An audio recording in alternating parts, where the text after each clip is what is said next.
So guys, no, so pinapunta ko sa may Maseda, Espanya, sa may Motolite. Ayan guys, so kasi nga pag mga battery na daw, hindi daw doon sa service center mismo ng Mitsubishi. So since battery, punta ko sa Motolite.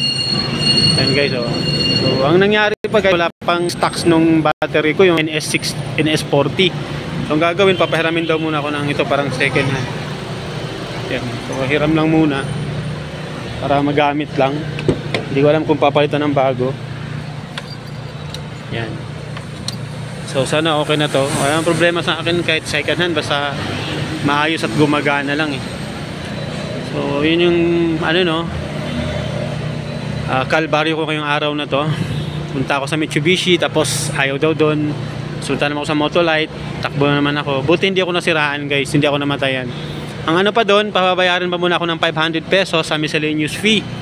Eh tanong ko, bakit may bayad? May warranty pa naman yan. Ganun daw talaga. Kaya hindi na ako nakipagtalo. So ayun, ikinakabit na yung baterya natin. Sana aandar na to. Ayan. So update ko lang kayo guys ha. So follow me for more. Ayun, Choy.